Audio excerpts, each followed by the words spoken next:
మేము వచ్చినాకేదో మేము కొత్తగా మార్చామంటలే నేను. ఇది గవర్నమెంట్ ఆఫ్ ఇండియా చేసే విధానం అది. దానికి వదిలిపెట్టి ఇది కేంద్ర ప్రభుత్వం వైఫల్యం చెందిందని దీంట్లో కూడా మాట్లాడితే ఎట్లా?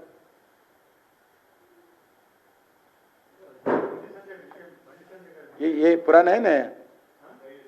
हाँ हाँ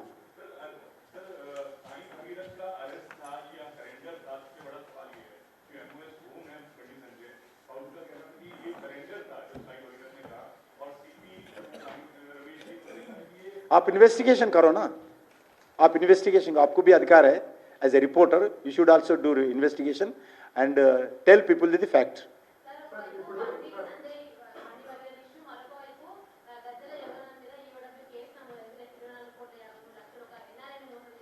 ఎవరైనా ఎవరైనా గజ్జల యోగానంద్ ఎవరు? ఒకప్పుడు ఉండే, ఇప్పుడు లేడు కదమ్మా.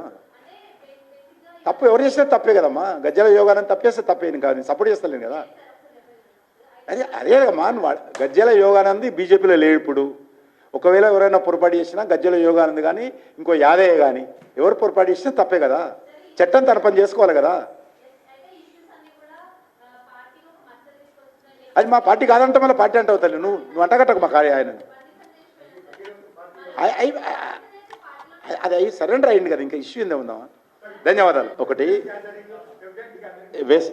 నేను చెప్తాను, తీసేస్తే అయిపోయిందా? నేను చెప్పనా, state government police, government of India police కానీ వ్యవస్థ కానీ వేరే ఉంటాయి. నేను చెప్పిన వెస్ట్ బెంగాల్లో మా అమిత్ షా గారు విమానం దిగుతా అంటే రాష్ట్ర పోలీసులు అనుమతి ఇవ్వలేదు. For information,